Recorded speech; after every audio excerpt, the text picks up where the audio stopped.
Hello guys, तो कैसे हैं आप सभी लोग। स्वागत है आप सभी का लूसीफर एक्सप्लेन चैनल में। कहानी की शुरुआत में हम देखते लुओ चेंचिंग को, जो कि बोल रहे थे ग्रेट लॉर्ड प्लीज हमारी हेल्प कर दीजिए। पैट्रियार्क यूशिन, जो कि हमारा मेन कैरेक्टर है, वो गुस्सा करते हुए बोल रहा होता है जिस सेट को मैंने 1 लाख साल में क्रिएट किया था, वो सेट उस वक्त इतना पावरफुल हुआ करता था कि गॉड भी उससे आगे नहीं मिला सकते थे।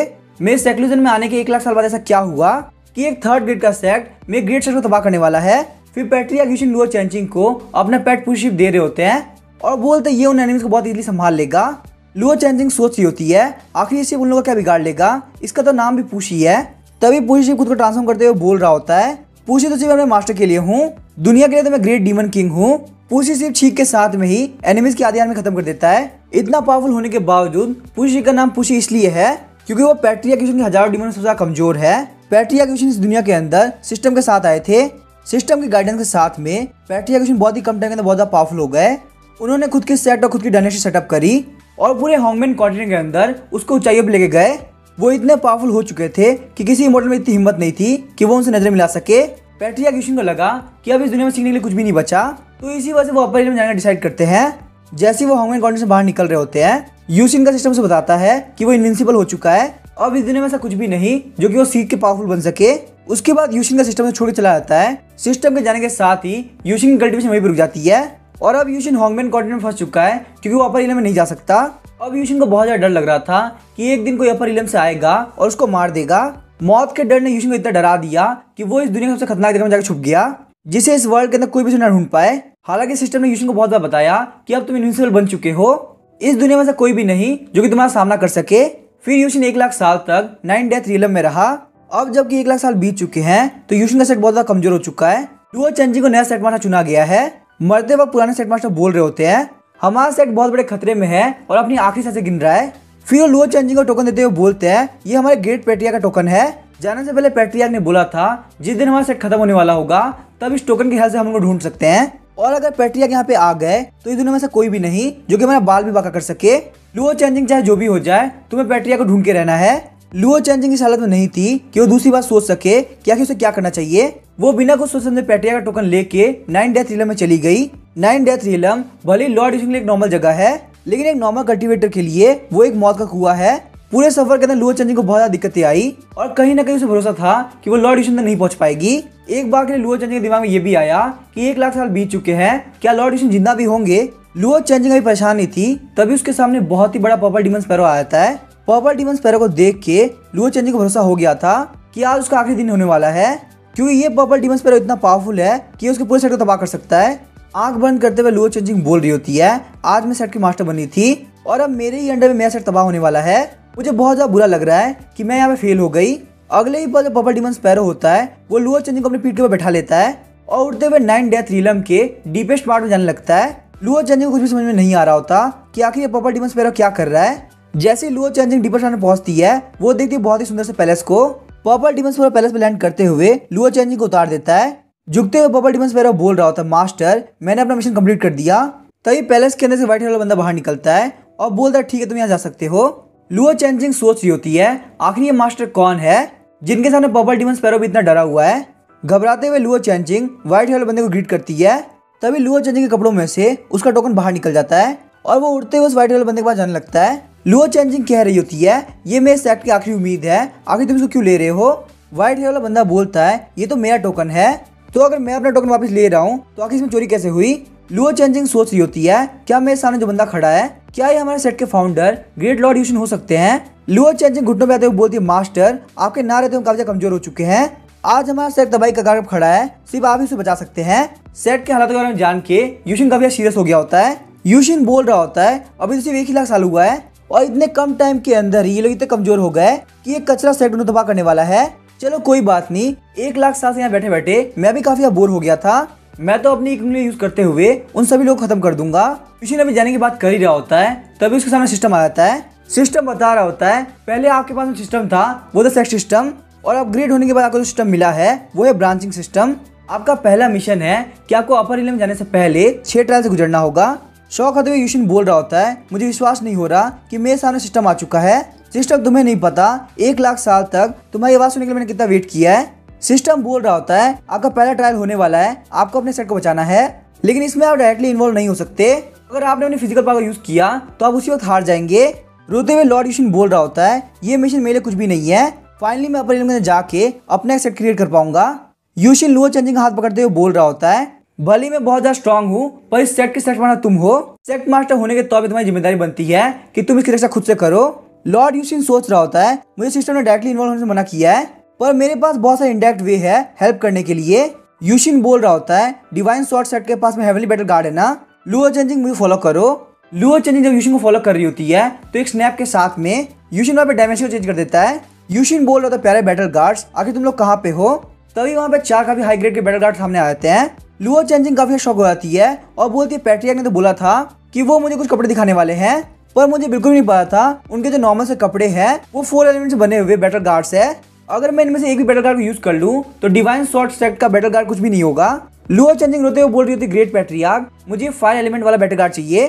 तभी पैट्रियार्क आगे बढ़ते हुए एक किक के अंदर सारे बैटल गार्ड तबाह कर देते हैं। पैट्रियार्क बोलते हैं, मैं यहाँ पे कचरा देखने के लिए नहीं आया हूँ, आखिर तुम्हारी हिम्मत कैसे हुई मुझे कचरा दिखाने की, जल्दी से कोई ऐसा दिखाओ जो कि मेरे आपको काफी पसंद आए। यूशिन बोल रहा होता है, मुझे कैसा बैटल गार्ड चाहिए जो कि बहुत ज्यादा डिजाइनर हो। तभी लुओ चेंजिंग देखती है कि वहाँ पे एक पर्पल कलर का बैटल गार्ड है। लुओ चेंजिंग बोल रही होती है, ये तो हेवनली पॉइजन बैटल गार्ड है। 10,000 साल पहले एक लड़की थी जिसने इस बैटल गार्ड यूज किया था, उसका यूज करते हुए उसने हेवनली बैटल गार्ड वाले बंदे को हरा दिया था और अपनी मदर का रिवेंज कंप्लीट किया था। फिर लुओ चेंजिंग सोच रही होती है, इसको पहन के मैं काफी हॉट लगूंगी। फिर वो बोलती है, ग्रेट पैट्रियार्क ये वाला बैटल गार्ड भी काफी अच्छा है। लेकिन लुओ चेंजिंग ये बोलने के साथ ही पैट्रियार्क उस बैटल गार्ड को तबाह कर देता है। यूशिन बोल रहा होता है, मेरे सेट की मास्टर ऐसे कपड़े नहीं पहनेगी। अगला यूशिन के सामने आता है इन्फिनिट थंडर बैटल गार्ड। यूशिन बोल रहा होता है, इस बैटल गार्ड का कलर काफी बेकार है तो मैं इसको भी डिस्ट्रॉय कर दूंगा। अगला आता है इमॉर्टल सी बैटल गार्ड। यूशिन बोल रहा होता है, इस दुनिया से सबसे महान मैं हूँ, मेरे से अच्छा नाम किसी का नहीं हो सकता, आखिर इस बैटल गार्ड की हिम्मत कैसे हुई मेरे से अच्छा नाम रखने की, इसलिए मैं यहाँ पे इसको तबाह कर दूंगा।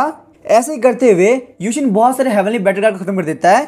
लुओ चेंजिंग सोच रही होती है, इतने सारे बैटल गार्ड के साथ में कोई भी सेट होमिंग कॉन्टिनेंट राज कर सकता था, लेकिन पैट्रियार्क यूशिन ने मेरे सामने इतनी बड़ी तबाही मचा दी। आखिर पैट्रियार्क यूशिन मेरे कपड़े चूज कर रहे हैं या मुझे डिप्रेशन में डाल रहे हैं। लुओ चेंजिंग यूशिन का पैर पकड़ते हुए बोलती है, ग्रेट लॉर्ड यूशिन मुझे सामने वाला बैटल गार्ड चाहिए। यूशिन बोलते, हाँ मुझे पसंद आया, इसका नाम है ब्लड बैटल गार्ड। इस बैटल गार्ड को सन गॉड यूज किया करते थे। अगर तुम इस बैटल गार्ड के साथ में फ्यूज हो पाती हो तो जब तक तुम्हारे पास में फायर रहेगी तब तक तुम्हें कोई नहीं मार सकता। और वैसे देखा जाए तो तुम्हारे पास में फायर एट्रीब्यूट है, शायद तुम्हारी किस्मत के अंदर यही बैटल गार्ड लिखा हुआ था। लॉर्ड यूशिन की हेल्प के साथ लुओ चेंजिंग उस बैटल गार्ड से फ्यूज कर लेती है। लुओ चेंजिंग बोलती है, अब मेरे पास में बैटल गार्ड आ चुका है, अब डिवाइन स्वॉर्ड से डील करना बिल्कुल मुश्किल नहीं होगा। लुओ चेंजिंग बोलती, ग्रेट लॉर्ड यूशिन फिर मैं यहाँ चलती हूँ क्योंकि हमारा सेट बहुत बड़े खतरे में है, उसको जल्द से जल्द बचाना होगा। तभी यूशिन बोलता, लुओ चेंजिंग एक मिनट रुको, तुम्हें यहाँ पे एक इंपॉर्टेंट काम करना है। लुओ चेंजिंग बोलते, ग्रेट लॉर्ड यूशिन बताइए कि क्या करना है, मैं कुछ भी करने के लिए तैयार हूँ। तभी यूशिन सीरियस होते हुए बोलता है, क्या तुम खाना बना सकती हो। यूशिन की ये बात सुनकर लुओ चेंजिंग काफी शॉक हो गई होती है। ना सिर्फ इतना ही बल्कि यूशिन उसको मेड का आउटफिट दे दिया था ताकि वो उसके लिए बहुत सारी डिशेज बना सके। लुओ चेंजिंग काफी शर्मा रही होती है। लुओ चेंजिंग ने वहाँ पे सारी डिशेज बना दी होती है पर उसके पास में टाइम नहीं था कि वो लॉर्ड यूशिन के साथ में बैठ के खा सके। लेकिन तभी हम देखते यूशिन के मुंह के अंदर एक मीट टुकड़ा डाल देता है। उस मीट टुकड़े को खाने के बाद लुओ चेंजिंग को समझ में आता है कि ये कोई ऑर्डिनरी मीट नहीं है बल्कि ये एक सेक्रेड बीस्ट का मीट है जिसके अंदर बहुत ही स्पिरिचुअल पावर होती है। आज से कुछ 1000 साल पहले एक डिमोनिक कल्टीवेटर की मदर काफी बीमार पड़ गई थी। डिमोनिक कल्टीवेटर जो कि अपने कल्टीवेशन के पीक पे था, वो अपनी मदर के लिए उस सेक्रेड बीस्ट को हंट करना चाहता था। हालांकि ना सिर्फ वो सेक्रेड बीस्ट कैरन को पकड़ने में फेल हो गया बल्कि उस सेक्रेड बीस्ट कैरन ने उससे 3 साल तक स्टैंड अप कॉमेडी कराई। सच में सेक्रेड बीस्ट का मीट काफी कमाल का है। आज तक मैंने अपनी लाइफ के अंदर इतना टेस्टी मीट कभी नहीं खाया था। यूशिन को लग रहा होता है लुओ चेंजिंग मजाक कर रही है, इस वजह से वो लुओ चेंजिंग को पानी पिला देता है। लुओ चेंजिंग को फील होता है ये भी कोई ऑर्डिनरी वाटर नहीं है बल्कि ये जेड स्प्रिंग डिवाइन ड्रिंक है। मैंने पूरे 1 glass Z spring divine drink P लिया, यहाँ तक कि सिर्फ 1 ड्रॉप भी हमारे सेट के लिए लग्जरी ट्रेजर है। वो चेंजिंग खुश होते हुए यूशिन को वापस थैंक यू कहती है। यूशिन बोलता है, तुम्हें यहाँ पे ऐसे बिहेव करने की जरूरत नहीं है, मेरे पास जेड स्प्रिंग डिवाइन ड्रिंक की पूरी एक लेक है। लुओ चेंजिंग काफी शौक होते सोच रही होती है हमारे पैट्रिया काफी कमाल के हैं। तभी वहाँ पे थंडरबोल्ट की आवाज आती है। लुओ चेंजिंग को पता चल गया होता है कि वो क्वेंच बोन रिलम पहुंच चुकी है। तभी यूशिन को सिस्टम बोलता है, आपने अपने सेट को एक्सपेंड किया है, इसी वजह से रिवॉर्ड के तौर पे आपको 10,000 साल की पावर मिलती है। वहाँ पे एक थंडरबोल्ट होता है और हमें पता चलता है लॉर्ड यूशिन एम्परर रिलियन के सेकंड रैंक में पहुंच चुका है। यूशिन सोच रहा होता है मुझे ब्रेक थ्रू करे हुए 1 लाख साल हो गया, अब मैं अपने जूनियर्स की हेल्प करूंगा ताकि मैं अपनी कंट्री में लेवल अप कर सकूं। लुओ चेंजिंग बोलती है ग्रेट लॉर्ड यूशिन का थैंक यू, आपने मेरी बहुत ज्यादा हेल्प करी है, अब मैं वापस सेकंड में जा रही हूँ ताकि मैं उनकी हेल्प कर सकूं। यूशिन बोलता है ये देखो आसमान के अंदर ब्लड सन को, क्यों ना हम लोग इसके अंदर चल के एक स्टीम बाथ ले। स्टीम बाथ लेते वक्त यूशिन काफी खुश लग रहा होता है। वही हम देखते लुओ चेंजिंग काफी शर्मा रही होती है। यूशिन बोलता है लगता है तुम्हें यहाँ पे काफी एम्बेरेस फील हो रहा है, चलो कोई बात नहीं, मैं तुम्हारा ध्यान हटाने के लिए एक नर्सरी राइम बोलता हूँ। ये एक बहुत ही पॉजिटिव स्टोरी है जिसके अंदर मास्टर और डिसाइपल साथ में रहते हैं। लुओ चेंजिंग नर्सरी पॉइंट को सुन के काफी शर्मा रही होती है। तभी लुओ चेंजिंग को फील होता है वहाँ पे आसपास की टीम उसके पास इकट्ठा हो रही है। लगता है यहाँ पे पैट्रियार्क यूशिन उसके अंदर स्पिरिचुअल एनर्जी ट्रांसफर कर रहे हैं। और हालांकि ये नर्सरी रैम काफी अजीब सी लग रही हो, पर इसके अंदर यहाँ पे लेजेंडरी इंपीरियल लेवल टेक्निक है जिसका नाम है sky fire burning heaven secret. इस वर्ल्ड के अंदर टेक्निक्स को अलग अलग पार्ट में डिवाइड किया गया है, जैसे कि येलो, मिस्टीरियस, अर्थली, हेवनली और सबसे पावरफुल आता है इंपीरियल। यहाँ तक कि हमारा जो राइवल है डिवाइन स्वॉर्ड सेक्ट उसके पास में अर्थली लेवल की टेक्निक है। और अब क्योंकि पैट्रियार्क यहाँ पे उसको इंपीरियल लेवल की टेक्निक सिखा रहे हैं तो मुझे पैट्रियार्क यूशिन को बिल्कुल भी डिसअपॉइंट नहीं करना चाहिए।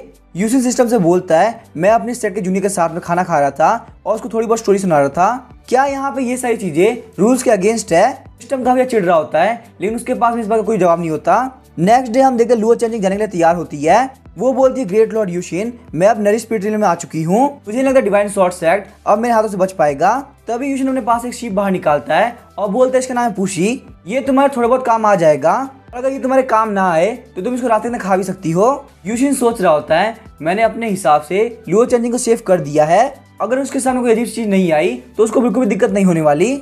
यहाँ पे इतनी पावर से डिवाइन स्वॉर्ड सेट बहुत जल्दी खत्म हो जाएगा। तभी हमें यूशिन के इमॉर्टल सेट का सीन दिखाया जाता है, उन लोगों की प्रोटेक्टिव फॉर्मेशन टूट गई होती है। इमॉर्टल सेट के सारे बंदे काफी इंजर्ड होते हैं और कुछ नहीं कर पा रहे होते। तभी वहाँ पे एक बंदा बोल रहा होता है जूनियर ब्रदर एंड सिस्टर आखिर तुम लोग क्या कर रहे हो, आखिर यहाँ पे इतना जिद करने की क्या जरूरत है, तुम लोग भी मेरी तरह डिवाइन स्वॉर्ड सेट को ज्वाइन कर लो। ये सुनने के साथ इमॉर्टल सेट के सारे बंदे काफी चिढ़ गए होते हैं। वो लोग बोले तुम हमारे इमॉर्टल सेट के गद्दार हो, तुमने यहाँ पे डिवाइन स्वॉर्ड सेट को ज्वाइन करके हम लोग को धोखा दिया है। तभी यूजिन बोला डिवाइन स्वॉर्ड सेट आगे बढ़ो और इन सारे लोग को मार दो। तभी हम देखते हैं उन सारे डिसाइपल के पास में एक ओल्ड मैन आ गया होता है। वो ओल्ड मैन बोलता है गद्दार कहीं के, क्या तुम सच में भूल चुके हो हमारा इमॉर्टल सेट बिल्कुल कमजोर नहीं है, उसको प्रोटेक्ट करने के लिए मैं बाकी हूँ। सारे डिसाइपल सोच रहे होते हैं एल्डर लू की इंजरी बिल्कुल भी हील नहीं हुई है, एल्डर लू अब यहाँ पे इंजरी का नहीं सोच सकते क्योंकि उनका सेट खतरे में है। एल्डर लू बोलते यू चैन तू जैसे कमीने को मैंने खुद से ट्रेन किया है, ये मेरी लाइफ की सबसे बड़ी गलती थी, लेकिन अगर तुम मेरे सेट को तबाह करने ट्राई करोगे तो मैं तुम्हें जिंदा नहीं छोड़ने वाला।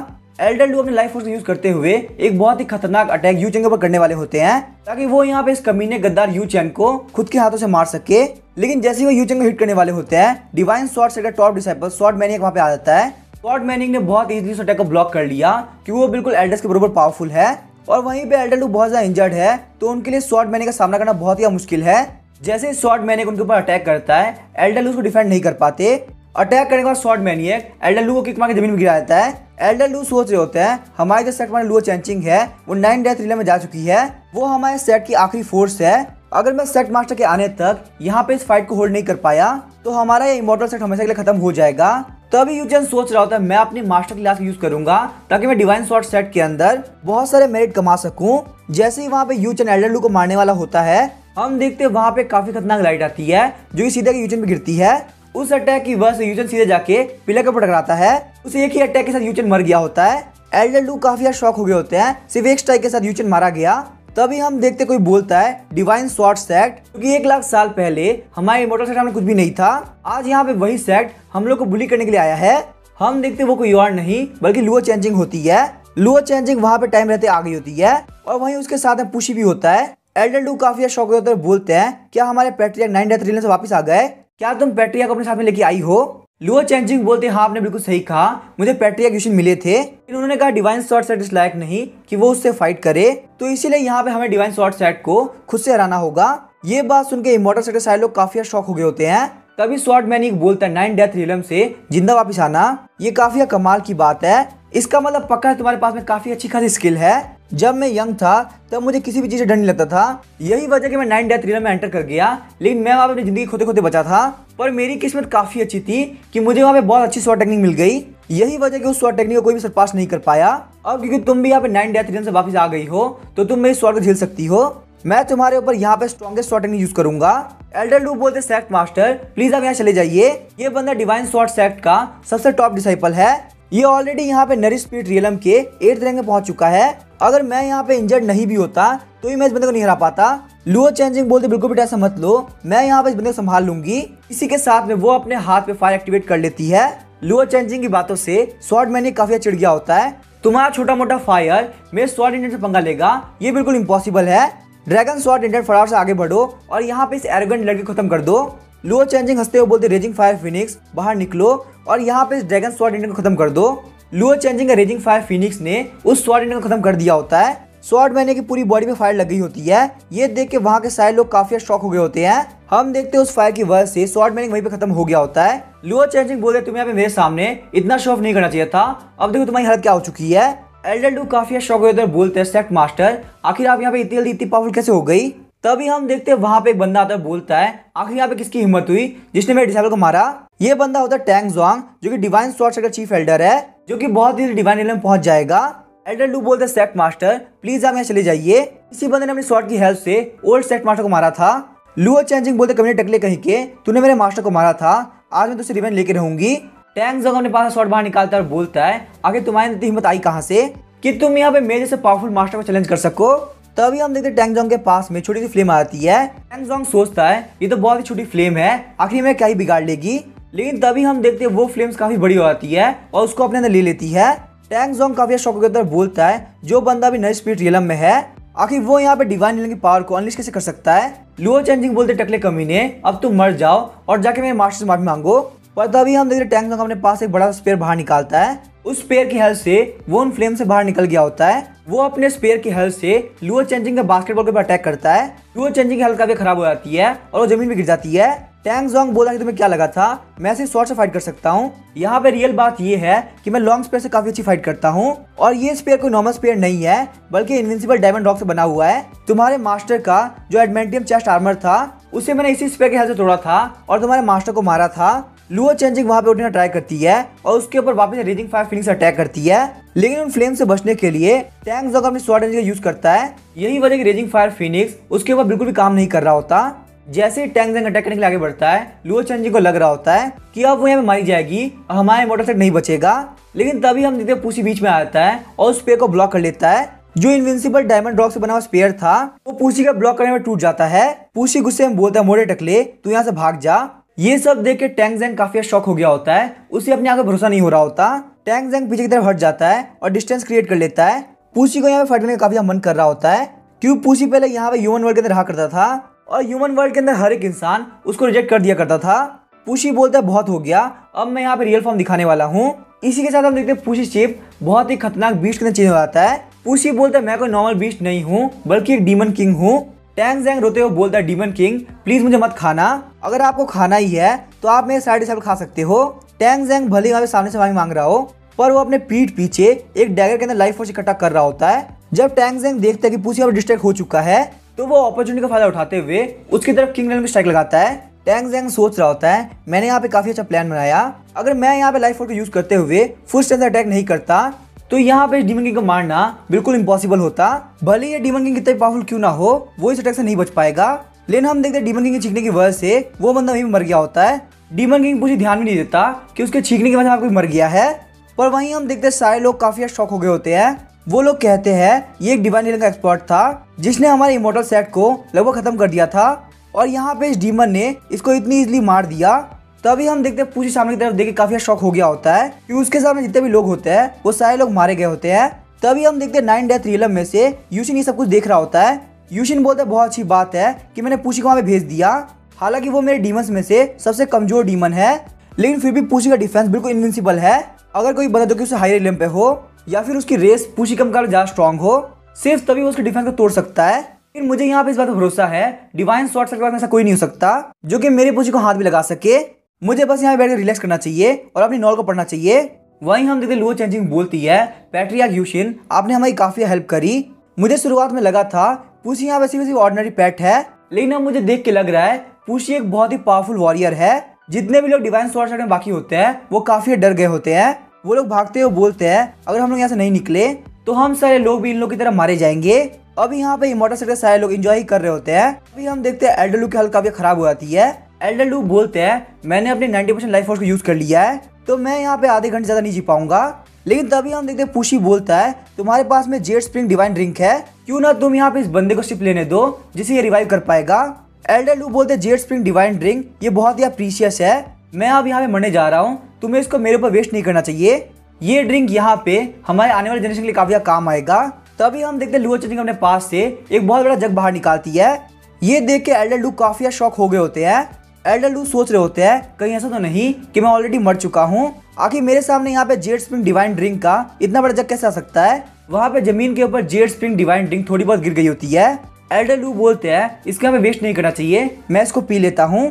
तभी लुओ चेंजिंग बोलती है आपको ये करने की जरूरत नहीं है, हमारे पैट्रिया ग्यूशिन के पास में इसका एक पूरा लेक है।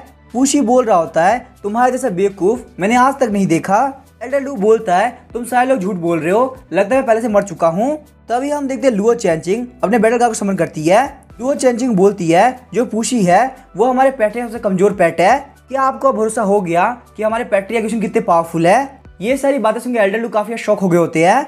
वो वहाँ पे काफी स्पीड से जेड स्प्रिंग डिवाइन ड्रिंक को पीने लगते हैं, जिस वजह से उनकी हेल्थ लगातार इंक्रीज हो रही होती है। लुओ चेंजिंग बोलते हैं पैट्रिया ग्यूशिन की हेल्थ से हमारा इमॉर्टल से और ज्यादा पावरफुल बनेगा। अब हम लोग यहाँ पे डिवाइन स्वॉर्ड सेट को हमेशा के लिए खत्म कर देंगे। डिवाइन स्वॉर्ड सेट के लोगों को पता चल गया था कि आखिर 1 लाख साल पहले ये इमॉर्टल सेट कितना पावरफुल होगा। पुशी और लुओ चेंजिंग दोनों ही डिवाइन स्वॉर्ड सेट को खत्म करने के लिए तैयार होते हैं। तभी हमें डिवाइन स्वॉर्ड सेट के मेन होल का सीन दिखाया जाता है। वो बंदा होता है सेक्ट मास्टर चैन वूमिंग। चैन वूमिंग की बॉडी के ऊपर किसी मिस्टीरियस फोर्स ने कब्जा कर लिया है और वहीं उसी मिस्टीरियस फोर्स ने किसी को भेजा ताकि वो यहाँ पे सोल डिवाइरिंग बीट को चुरा के लेके आ सके। रही बात इमॉर्टल सेट पर अटैक करने की, तो ये काम भी उसी का था। चैन वूमिंग अब पूरी तरीके से मिस्टीरियस फोर्स का पपेट बन चुका है। डिवाइन स्वॉर्ड सेट के सारे लोग काफी खुश हो गए होते हैं क्योंकि उनके सेट मास्टर बाहर आ चुके हैं। इसका मतलब फाइट के अंदर उन लोग काफी हेल्प मिलेगी। लेकिन तभी वो लोग रियलाइज करते हैं हमारे सेट मास्टर उतने स्ट्रॉन्ग नहीं है कि वो लोग डीमन किंग से फाइट कर सके। यहाँ पे 1 महीने पहले ही वो बहुत ज्यादा बीमार चल रहे थे। वो लोग बोलते सेक्ट मास्टर हम सारे लोग मिलके कोई सेफ जगह चलते हैं, अगर हमारे सेट के सर्वाइवर होंगे तो हम लोग अपने सेट को वापस स्ट्रॉन्ग कर लेंगे, फिर हम लोग वापस इमॉर्टल सेट पर अटैक करके उन लोग खत्म कर देंगे। अब क्योंकि चैन वूमिंग के बॉडी के ऊपर मैजिक बीट ने कंट्रोल कर लिया होता है, वो बोलता है मुझे यहाँ पे इमॉर्टल सेट वाले लोग नहीं मिले तो मैं तुम्हारा यूज करूंगा। तभी हम देखते चैन वूमिंग वहाँ पे सोल डिवाइरिंग बीट को एक्टिवेट कर देता है। थोड़ी देर के अंदर वो मैजिक बीट पूरे सेट को कवर कर लेता है। वहाँ पे उस मैजिक बीट के अंदर कोई भी कुछ नहीं कर पा रहा होता। थोड़ी देर के अंदर हम देखते हैं वो सारे डिसाइल मारे गए होते हैं और उन लोग की सोल की बॉडी से बाहर निकल गई होती है। उन सारी सोल को एब्जॉर्ब करने की वजह से सोल डिवाइरिंग बीट बहुत ज्यादा बड़ा हो गया होता है। मैजिक बीट की ब्लेसिंग की वजह से चैन वूमिंग की पावर लगातार बढ़ रही होती है। थोड़ी देर के अंदर वो किंग रिलन के सेकंड ग्रेड पे पहुंच गया होता है। पुशी और लुओ चेंजिंग जो कि ज्यादा दूर नहीं होते, वो लोग ये देख के काफी शॉक हो गए होते हैं। वो लोग बोलते हैं क्या यहाँ पे डिवाइन स्वॉर्ड सेट खुद को खत्म कर रहा है। तभी उन लोग को वहां पे अपने पीछे आवाज आती है। हम देखते हैं वहां पे डिवाइन स्वॉर्ड सेट के वही दोनों बंदे आगे होते हैं।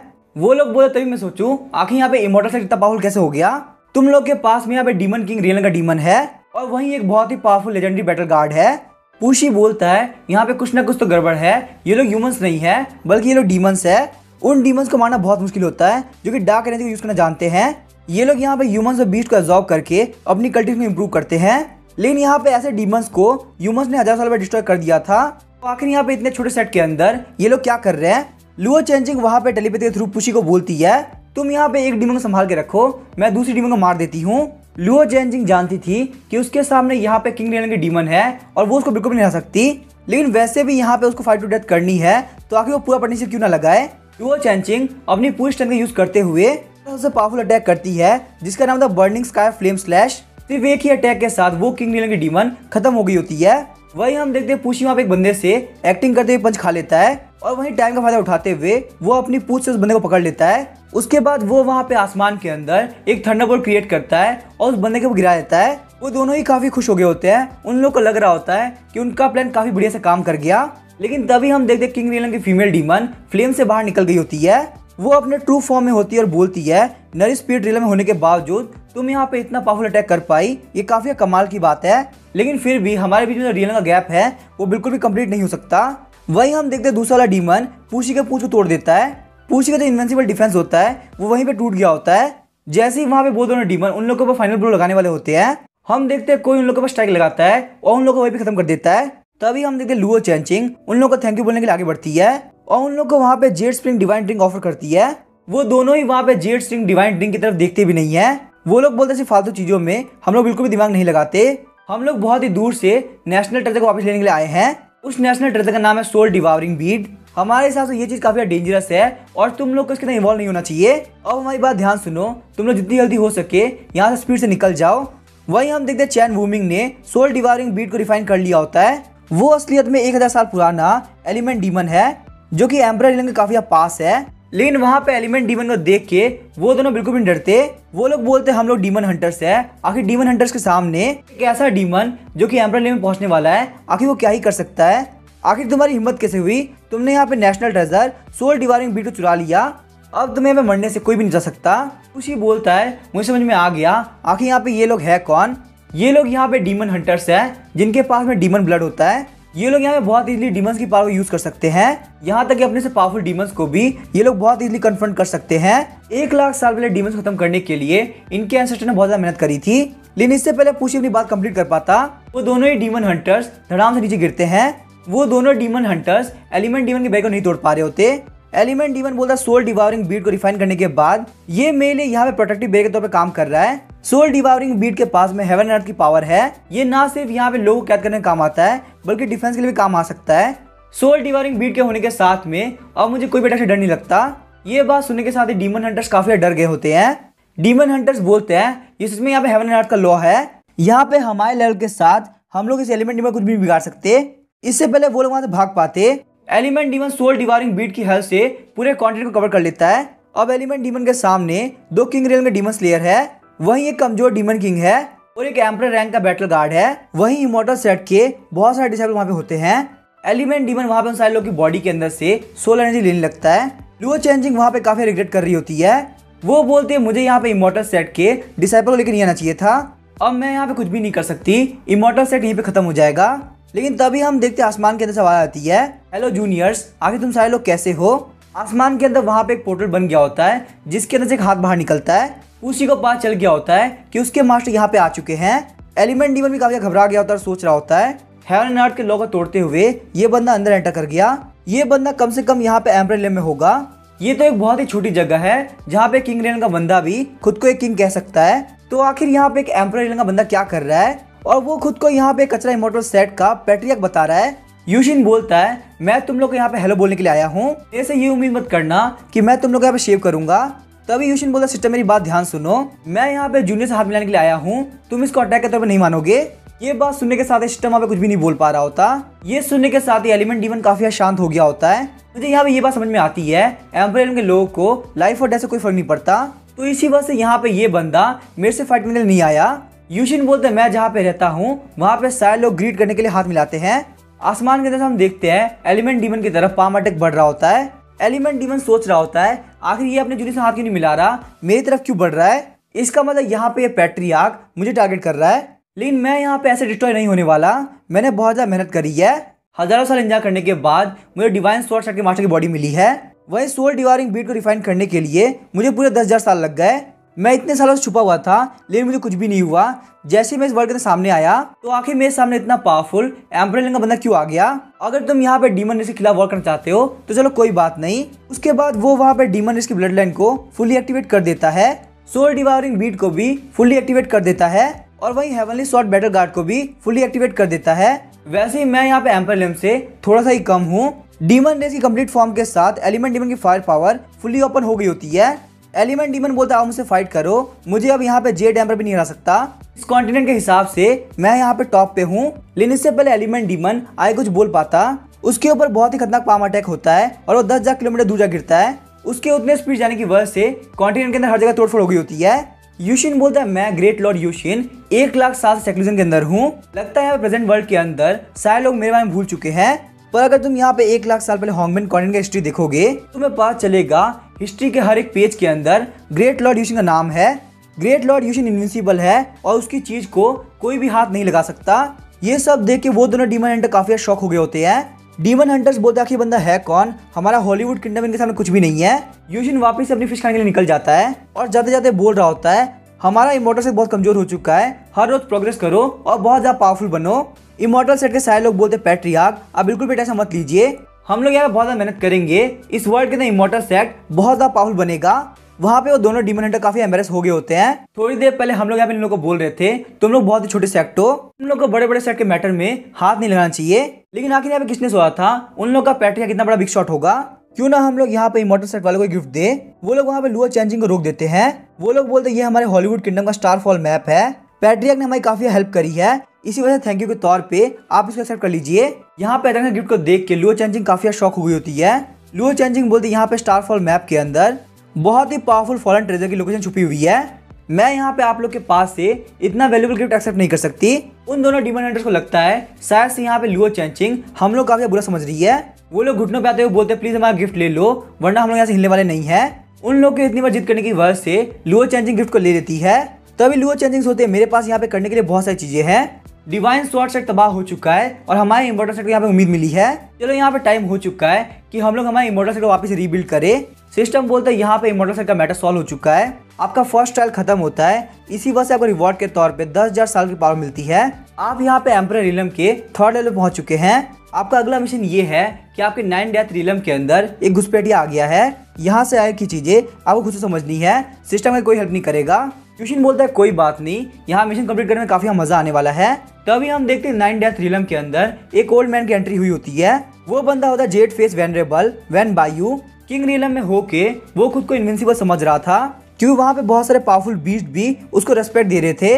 और क्योंकि उसकी लाइफ यहाँ पे खत्म होने वाली है तो वो एक बहुत ही सही जगह ढूंढ रहा है जहाँ पे वो अपने आप को गाड़ सके। लेकिन उसे नहीं पता यहाँ पे इस जगह रियल ओनर कौन है। तभी आसमान के अंदर वहाँ पे काफी खतरनाक लाइट आती है और यूशिन वहाँ पे आ गया होता है। यूशिन को देखने के बाद वैन बायू जो कि किंग रियलम में है फटाफट से घुटनों पे आ गया होता है। यूशिन बोलता कि तुम्हारी हिम्मत कैसे हुई मैं 9 डेथ रियलम में आने की, क्या तुम्हें लगता है तुम 9 डेथ रियलम को मेरे पास से ले सकते हो। तभी हम देखते हैं वैन बायू सीरियस होते हुए बोलता है मेरा नाम है जेड फेस वेनरेबल वैन बायू, पूरे वर्ल्ड के अंदर मैं बहुत ज्यादा फेमस हूँ, लगता है तुम्हें कोई गलतफहमी हुई है। लेकिन दूसरे ही पर वो वापस घुटनों पे आ गया होता है क्योंकि उसने वहाँ पे देख लिया था आखिर यूशिन की पावर कितनी है। यूशिन सोच रहा होता है सिस्टम ने बोला है नेक्स्ट टास्क इस बंदे से रिलेटेड है तो मैं यहाँ पे इस बंदे से पूछ लेता हूँ क्या इसको इस बारे में कुछ पता है। यूशिन बोलता क्या तुमने चिन फैमिली के कोई डिसेंडेंट को देखा है। वैन बायू बोलता आज से 10 साल पहले मैं 2 बंदों से मिला था जिनका सरनेम चैन था और वो मुझे होंगमैन कॉर्नर के इस साइड में मिले थे। उन दोनों में से एक के पास में काफी अच्छा टैलेंट था और जो दूसरा बंदा था वो बिल्कुल कचरा था। हालांकि इस बंदे के पास में इनेट थंडरलाइट बॉडी थी, उसकी जो नॉलेज है वो काफी बेकार है। 1000 साल की कल्टिवेशन मैंने देखा है चिन सरनेम के साथ जो फीमेल होती है वो नॉर्मली बहुत ज्यादा टैलेंटेड होती है और वहीं चैन सरनेम के साथ जो मेल होता है वो बिल्कुल कचरा होता है। ये सुनने के साथ यूशिन काफी चिढ़ गया होता है और बोलता है मेरा नाम है चैन यूशिन। उसके बाद यूशिन ने वहाँ पे स्पिरिचुअल पंच बना लिया होता है ताकि वो उसके ऊपर अटैक कर सके। तभी वो स्पिरिचुअल पंच अपना हाथ खोलता है जिसके अंदर पोटी जैसा फ्रूट होता है। यूशिन बोला तुम मेरे जनरेशन मिल चुके हो तो मैं तुम्हें यहाँ पे गिफ्ट देता हूँ। जेड फेस वेनरेबल वैन बायू आज से पहले इतना बेइज्जत कभी नहीं हुआ, लेकिन उसके सामने यहाँ पे बहुत ही पावरफुल बंदा है तो कुछ भी नहीं कर सकता। वो चुपचाप वहाँ पे पोटी जैसे दिखने वाले फ्रूट को खाने लगता है। लेकिन तभी हम देखते हैं वैन बायू काफी शॉक हो गया होता है इसलिए ये फ्रूट कोई गंदा सा फ्रूट नहीं है बल्कि एक ओल्ड होली मेडिसिन है। मैं यहाँ पे गोल्डन स्नेक कॉइल फ्रूट को बहुत सालों से ढूंढ रहा हूँ, इस फ्रूट को खाने के साथ में 1000 सालों की एज एक बार मिल सकती है। मैंने पूरी लाइफ ढूंढा पर मुझे एक भी नहीं मिल पाया। ग्रेट लॉर्ड का थैंक यू, सिर्फ आपकी वजह से मैं यहाँ पे कुछ और साल जी पाऊंगा। यहाँ पे कुछ और 1000 साल जीने से मैं अपने जनरेशन का भी फायदा करूंगा। वो वहाँ पे लगातार स्नेक कॉइल फ्रूट को खा रहा होता है। यूशिन बोलता है मेरे पास यहाँ पे यूजलेस फ्रूट बहुत सारे पड़े हैं, अगर यहाँ पे कोई इसको नहीं खाएगा तो ये सबके साथ वेस्ट हो जाएंगे। इतने सारे फ्रूट को देख के वैन बायू काफी शॉक हो गया होता है। वैन बायू यूशिन का पाँव पकड़ लेता है और बोलता है मैं आपके अंडर में रहूंगा, चाहे अब कुछ भी हो जाए, अब से मेरी पूरी लाइफ आपको सपोर्ट करने के लिए होगी।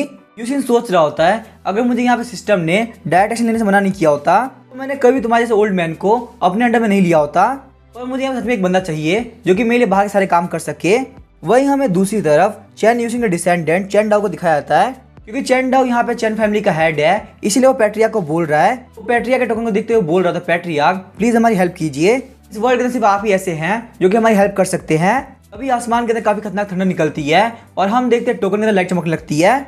चैन डाओ सोच रहा होता है लगता है यहाँ पे पैट्रिया आने वाले हैं। 1 लाख साल बीत चुके हैं, होंगमैन कॉर्नर की चैन फैमिली काफी फॉल हो चुकी है। चैन डाओ जो कि फैमिली का हेड है उसको बार बार अकेडमी के अंदर बेइज्जत किया जाता है।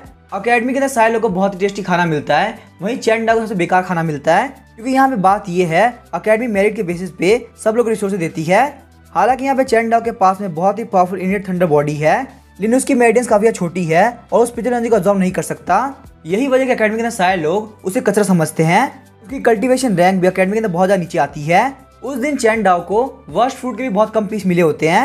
वहीं हम देखते हैं उस सिस्टर को जो कि अकेडमी के अंदर रैंक 1 आई होती है, वो अपने पास से चिकन लेग बाहर निकालती है और चैन डाओ को देने लगती है। सारे लोग वहाँ पे हंसते हुए बोल रहे होते हैं तुम अपनी सिस्टर के रैंक 1 होने का फायदा उठा रहे हो।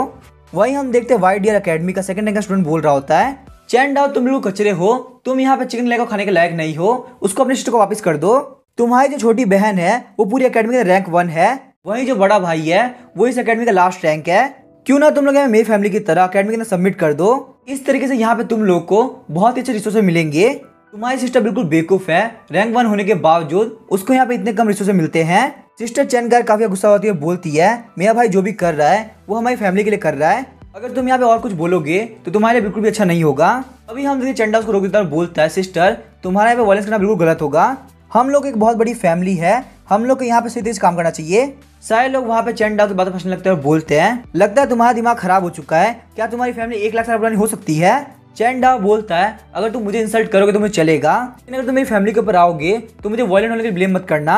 सेकंड रैंक वाला बंदा हंस रहा होता है और बोलता है अगर तुम्हें गुस्सा भी आ जाएगा तो आखिर तुम क्या ही बिगाड़ लोगे। वही हम देखते चैंडा आगे बढ़ते हुए वर्स्ट फ्रूट को उसको मुंह के अंदर डाल देता है। वर्स्ट फ्रूट की स्मेल काफी गंदी होती है, सारे लोग बोल रहे होते हैं आखिर क्या हो गया। हालांकि यहाँ पे इस वर्स्ट फ्रूट के अंदर थोड़ी बहुत स्पिरिचुअल पावर है, इसका स्मेल काफी गंदा है बिल्कुल पोटी की तरह। जब वहाँ पे सेकंड रैंक वाला बंदा उल्टी कर रहा होता है तब चैंडा वहाँ पे सारे रिसोर्स को लेके भाग जाता है। वहाँ पे कोर्ट यार्ड के अंदर आके वो सारी चीज को चेक करता है, वो बोलता है मैं तो किसी काम का नहीं पर मैं सब कुछ सिस्टर को दे दूंगा। इस तरीके से कल्टीवेशन के अंदर काफी प्रोग्रेस होगी। चैंडा अपने सामने स्टैचू देखता है, वो बंदा होता है इस अकेडमी का फाउंडर। फाउंडर का कहना था यहाँ पे हर एक बंदे के पास में फेयर अपॉर्चुनिटी होनी चाहिए ताकि वो प्रैक्टिस कर सके। इन फाउंडर के जाने के बाद 10 साल के अंदर ही इस अकेडमी को नए प्रिंसिपल ने अपने हिसाब चलाने लगे। अगर यहाँ पे किसी को प्रैक्टिस करने के लिए रिसोर्सेज चाहिए तो उसको यहाँ पे अकेडमी के साथ में एक एग्रीमेंट करना होगा और अकेडमी का एक मेंबर बनना होगा। मैंने यहाँ पे ये काम करने से मना कर दिया क्योंकि इस तरीके से मेरी चैन फैमिली खत्म हो जाएगी। यही वजह से सारे लोग मुझे यूजलेस बोलते हैं और अकेडमी के अंदर टारगेट करते हैं, लेकिन यहाँ पे ऐसा करने की वजह से मेरी सिस्टर का भी टैलेंट खराब हो रहा है। तभी उसके हाथ में चैन फैमिली का कमांड टोकन होता है। सोच रहा होता है अगर पैट्रियार्क यहाँ पे होते तो यहाँ पे उन्होंने इस अकेडमी को डोमिनेट कर लिया होता और चैन फैमिली का नाम पूरे वर्ल्ड के अंदर होता। वही हम देखते चैन फैमिली के पास में एक विजिटर आया होता है, ये बंदा होता है वाई डियर अकेडमी का करेंट डीन जिसका नाम है होंग रैंग। होंग रैंग बोलता है यहाँ पे ये एग्रीमेंट तुम्हारी सिस्टर के लिए है, आज से 10 दिनों बाद अगर ये यहाँ पे एनरोलमेंट कंपटीशन जीत जाती है तो वो यहाँ पे हमारी अकेडमी की मेंबर बन जाएगी। उसके बाद तुम्हारी चैन फैमिली को हमारी अकेडमी में सबमिट नहीं करना पड़ेगा, लेकिन फिर भी तुम्हें यहाँ पे वाई डियर अकेडमी के सारे रिसोर्सेज मिलेंगे। अगर तुम यहाँ पे अपनी सिस्टर को सेक्रीफाइस करते हो तो तुम्हारी फैमिली काफी अच्छे से रहेगी। लेकिन वहीं हम देखते हैं होंग रैंग का प्लान कुछ और ही था। वो यहाँ पे चैंग डाई की सिस्टर चैंग कायर को अपनी फैमिली डिसेंडेंट बना के सारे लोगों के सामने रखेगा, जिससे यहाँ पे उसकी फैमिली का इन्फ्लुएंस बहुत ज्यादा बढ़ सके। चैंग डाई अपनी सिस्टर के पास जाता है और बोलता है प्लीज मुझे माफ कर देना, हमारी फैमिली की सो कॉल्ड डिग्निटी की वजह से तुम्हें यहाँ पे इतने साल वेस्ट करने पड़े। आज के बाद सिस्टर तुम्हें यहाँ पे कल्टीवेशन की दिक्कत नहीं होगी। ये बोलने के साथ वो वहाँ से निकल जाता है। उसके बाद हम देखते हैं चैंग डाई इस अकेडमी के फाउंडर के स्टेज के पास चला गया होता है। वो बोलता है फाउंडर वैन बायू आपकी अकेडमी बहुत ज्यादा चेंज हो चुकी है। वो वहाँ पे सिंपली पैट्रियार्क कमांड टोकन को रख देता है। पैट्रियार्क आपने कहा था जब भी फैमिली बहुत बड़ी मुसीबत में हो तो फिर हम यहाँ पे इस टोकन का यूज करते हुए आपसे हेल्प मांग सकते हैं। हमारी फैमिली डिक्लाइन हो चुकी है और मैं अपनी सिस्टर को भी खोने वाला हूँ, क्या आप प्लीज हमारी हेल्प कर सकते हैं। तभी हम देखते हैं पैट्रियार्क कमांड टोकन ग्लो करने लगता है। अचानक से वहाँ पे थंडरबोल्ट आता है जो कि चैंग डाई के ऊपर गिर जाता है। चैंग डाई बोलता है तुम एक बहुत ही कमीने पैट्रियार्क हो, तुमने बोला था टाइम आने पर तुम पक्का हमारी हेल्प करोगे, पर अब तुम यहाँ पे मेरे ऊपर थंडर स्ट्राइक से अटैक कर रहे हो। चलो कोई बात नहीं, जो ऑफरिंग मैं तुम्हारे लेके आया था उन सभी को मैं खा जाऊंगा। वहीं हम देखते हैं वैन बायू को यूशिन के पास इंस्ट्रक्शन मिले होते हैं। वो वहाँ पे टोकन के थ्रू टेलीपोर्ट करते हुए चैंग डाई के पास पहुंच गया होता है। अचानक चैंग डाई देखता है कि उसके सर के ऊपर पानी गिरा हुआ है। वो असली में बारिश नहीं थी बल्कि चैंग डाई ने गुस्से में आके हाइड्रोबम रिलीज कर दिया था। वैन बाव को अपने सामने देख के चैंग डाई काफी डर गया होता है और वहीं चैंग डाई के नलके को देख के वैन बाव काफी गुस्सा कर रहा होता है, लेकिन साथ ही वो काफी डरा हुआ होता है क्योंकि यूशिन की वजह से वो कुछ भी नहीं कर सकता। उसके बाद हम देखते हैं वैन बाव चैंग डाई को धक्का देता है और काफी स्पीड से लेके उड़ने लगता है। दिनों रात ट्रैवल करने के बाद फाइनली वो लोग यूशिन के पैलेस पहुंच गए होते हैं। वैन बाव बोलता है ये तुम्हारे पैट्रियार्क की जगह है, चलो मेरे साथ आओ। चैंग डाई बोलता है काफी कमाल की बात है, मेरे पैट्रियार्क यहाँ पे रहते हैं और उनके अंडर में यहाँ पे इतना पावरफुल मास्टर काम करता है। वहाँ पे काफी एक्साइटेड होते हुए वो अंदर की तरफ जाने लगता है, लेकिन जब वो अंदर जाता है तो काफी शॉक हो गया होता है। वो बोलते हैं तो कहीं का भिखारी लग रहा है, क्या सच में हमारा पैट्रियार्क है? कहीं ऐसा तो नहीं हमारी चैन फैमिली की तरह ये पैट्रियार्क भी डिक्लाइन करे हैं। पैट्रियार्क को देखने के बाद उसने अपनी सारी उम्मीद खो दी थी, लेकिन तभी वहाँ पे यूशिन के पीछे कचरा हिलने लगता है। उसके अंदर से पर्पल डीमन स्पैरो बाहर निकलता है। चैन डाई काफी डर गया होता है, बोलता है पैट्रियार्क आखिर आप कर क्या रहे हैं, आपके पीछे यहाँ पे इतना खतरनाक डीमन बीस्ट है और आप आराम से सो रहे हैं। चैन डाई बोलता है ये तो पर्पल डीमन स्पैरो है, वैन बायू प्लीज आप पैट्रिया को बचा लीजिए। लेकिन तभी हम देखते हैं वैन बायू अपने घुटनों पे आ गया होता है। चैन डाई बोलता है कि आपको भी यहाँ पे पर्पल डीमन स्पैरो से काफी डर लग रहा है। लेकिन तभी हम देखते हैं पर्पल डीमन स्पैरो बोलता है मास्टर प्लीज आप उठ जाइए। चैन डाई यहाँ पे आपके जूनियर को लेके आ चुका है। पर्पल डीमन स्पैरो को मास्टर बोलते हुए सुन के चैन डाई काफी शॉक हो गया होता है। आखिर ये कैसे पॉसिबल हो सकता है, क्या मेरे पैट्रिया में इतने पावरफुल है कि वैन बायू जैसे पावरफुल मास्टर और पर्पल डीमन स्पैरो जैसे पावरफुल डिमोनिक बीस्ट उनके सामने झुक रहे हैं। चैन डाई बोलता है मास्टर वैन बायू क्या मैं यहाँ पे पहुंच चुका हूँ। तभी हम देखते काफी स्पीड से लुओ चेंजिंग वहां पे आ गई होती है। लुओ चेंजिंग बोलते हैं ग्रेट लॉर्ड यूशिन आपका थैंक यू, आपके दिए गए एम्प्रेस स्क्रिप्चर पुश शिप की वजह से हम लोग खुद के सेट को बचा पाए और हमारा सेट बहुत ही स्पीड से राइज कर रहा है। यूशिन बोलता है लुओ चेंजिंग मुझे काफी भूख लगी है, चलो फटाफट से खाना बना दो। ये सुनने के साथ ही चैन डाई और भी खुश हो गया होता है। उसके पैट्रियार्क यहाँ पे सारे लोगों को इतनी वैल्यूबल चीजें दे रहे हैं और क्योंकि मैं यहाँ पे पैट्रियार्क का डायरेक्ट रिलेटिव हूँ इसी वजह से मेरे पास में काफी अच्छी अपॉर्चुनिटी है। चैन डाओ बोलता है पैट्रियार्क मैं आपको रेस्पेक्ट पेश करता हूँ। साथ ही में चैन डाओ सोच रहा होता है अगर पैट्रियार्क मुझे यहाँ पे इंपीरियल का डिमोनिक बीस्ट दे दे या फिर उसी लोगों को ट्रेजर दे दे तो मेरी प्रॉब्लम सॉल्व हो जाएगी। यूशिन बोलता है चैन डाओ तुम लोगों ने यहाँ पे चैन फैमिली को काफी गंदे तरीके से संभाला है। चैन फैमिली यहाँ पे इतनी डिक्लाइन कर चुकी है कि मुझे बहुत ज्यादा शर्म आ रही है, फिर भी तुम्हें यहाँ पे रिवॉर्ड चाहिए, सबसे पहले तुम्हें पनिशमेंट की जरूरत है। फिर यूशिन वहाँ पे उसकी तरफ फिंगर करता है और एक ही स्ट्राइक के साथ में चैन डाओ की कल्टीवेशन और बैटल गार्ड दोनों खत्म हो गए होते हैं। चैन डाओ सोच रहा होता है मैं बहुत पहले से यूजलेस इंसान था और अब मैं यहाँ पे बिल्कुल ही कचरा बन चुका हूँ। चैन डाओ घुटनों पे आते हुए बोलता है पैट्रियार्क आखिर आपने मेरे साथ ये क्यों किया। पैट्रियार्क यूशिन बोलता है आखिर मैंने किया ही क्या है, मैंने तुम्हारी कल्टीवेशन और बैटल गार्ड को तबाह किया है। चैन डाओ बोलता है मेरी कल्टीवेशन और battle guard already west level पे थी, अब मेरे पास में कल्टीवेशन और बैटल गार्ड दोनों ही नहीं है तो मेरे में और कचरे में क्या डिफरेंस बच गया। यूशिन बोलता है अभी तुम्हारी पनिशमेंट खत्म नहीं हुई है, मैं अभी यहाँ पे हाल फिलहाल में एल्केमी की बुक पढ़ रहा हूँ, तुम्हें यहाँ पे मेरे साथ में रहना है और कॉर्डन वगैरह काम करना है। तुम्हें यहाँ पे कॉर्डन के अंदर अगले 10 दिनों तक आग लगानी है और तुम ये मत सोचना कि तुम यहाँ से भाग सकते हो क्योंकि ऐसा पॉसिबल नहीं है। चैन डाओ बोलता है मेरी जो छोटी बहन है उसका 10 दिन बाद मार्शल आर्ट कंपटीशन है, मुझे अपने चैन फैमिली के अंदर वापस जाना होगा। यूशिन काफी गुस्सा हो गया और बोलता है तुम्हारे पास मना करने का कोई भी रास्ता नहीं है, तुम यहाँ पे कॉर्डन का अगले 10 दिनों तक ध्यान रखो और उसके बाद मैं तुम्हें यहाँ जाने दूंगा।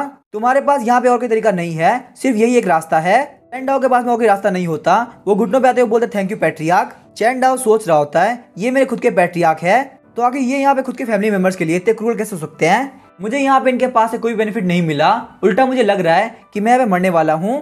3 दिनों बाद हमें वाइट डियर एकेडमी के मार्शल आर्ट अरेना का सीन दिखाया जाता है। चैन कार ने सक्सेसफुली अपने फर्स्ट टेस्ट को पास कर लिया होता है। उसने एक बहुत ही स्ट्रॉन्ग बंदे को हराया होता है जिसके पास में बहुत सारी स्किल्स होती है। सारे लोग बोल रहे होते हैं चैन कार काफी कमाल की है, उसके पास में बिल्कुल भी कल्टीवेशन रिसोर्सेज नहीं है, फिर भी वो यहाँ पे उन लोगों से बहुत ज्यादा स्ट्रॉन्ग है जिनको शुरुआत से बहुत सारे रिसोर्सेज मिले हैं। वहीं हम देखते चैन कार सोच रही होती है मैंने यहाँ पे एकेडमी एग्रीमेंट साइन कर दिया और उस दिन के बाद से चैन डाओ वापस नहीं आए, क्या वो अभी भी यहाँ पे मुझसे बहुत ज्यादा गुस्सा है। वहीं हम देखते डोंग रैंक देख रहा होता है कि चैन कार काफी अच्छा परफॉर्म कर रही है, वैसे ये मेरी स्कीम के लिए काफी अच्छा है, अगर ये कंपटीशन जीत जाती है तो ये पूरे हॉन्गमैन कॉन्टिनेंट के अंदर मुझे काफी फेमस कर देगी। वहीं हम देखते यूशिन के पैलेस के अंदर चैन डाओ लगातार कॉर्डन में लकड़ियां डाल रहा होता है, वो वहाँ पे लगातार दिनों रात काम कर रहा होता है। जैसे ही वो वहाँ पे थोड़ा भी आराम करने का ट्राई करता पैट्रियार्क यूशिन उसके ऊपर काफी जोर चिल्लाने लगता। पैट्रियार्क यूशिन बाबा बोल रहा था तुम्हारे बैटल गार्ड और कल्टीवेशन को ऑलरेडी खत्म कर दिया गया है, अगर तुम यहाँ पे रेस्ट करते हो तो तुमसे खाना भी छीन लिया जाएगा। चैन डाओ काफी चिढ़ रहा होता है लेकिन वो वहाँ पे कुछ भी नहीं कर पा रहा होता। चैन कार ने वहाँ पे मार्शल आर्ट कॉम्पिटिशन में सारे लोगों को हरा दिया था और बस उसका लास्ट मैच बता था अगर वो ये मैच भी जीत जाती है तो यहाँ पे इस जनरेशन के अंदर उससे स्ट्रॉन्ग कोई भी नहीं होगा। अभी हम देखते उसका आखिरी चैलेंजर एरिना के ऊपर आ जाता है, कोई और नहीं बल्कि बाय यूमा होता है जो कि इस अकेडमी का 2nd रैंक है। यूना बोलता है काफी कमाल की बात है चैन कायर, तो आखिरकार तुम यहाँ पे अकेडमी सामने सबमिट कर रही हो। चैन कायर बोलती है मैं यहाँ पे ये काम इसलिए कर रही हूँ ताकि मेरा भाई जीनियस बन सके। यूमा हंसते हुए बोलता है भले तुम्हारे भाई के पास में कितने भी रिसोर्सेज क्यों ना हो वो हमेशा एक कचरा ही रहेगा, तुम्हारे भाई को देने के बजाय अगर ये रिसोर्सेज सुअर को मिलते हैं तो भी ज्यादा अच्छा कर लेगा। चैन कार काफी गुस्सा हो गई होती है और वहाँ पे white deer sword art use करती है। उस स्किल को देख के वहाँ पे सारे लोग काफी शॉक हो गए होते हैं। वो लोग बोलते हैं चैन कार ने यहाँ पे इस टेक्निक को सेल्फ क्रिएट किया है। डीन होंगरेंग बोलते हैं यूमा यहाँ पे 2nd आना होगा क्योंकि फर्स्ट तो सिर्फ चैन कार आएगी।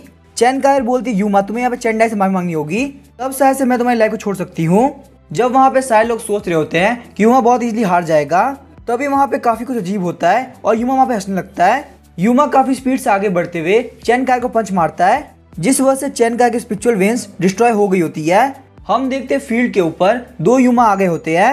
ये देख के डीन होंगरेंग और बाकी सारे लोग काफी शॉक हो गए होते हैं।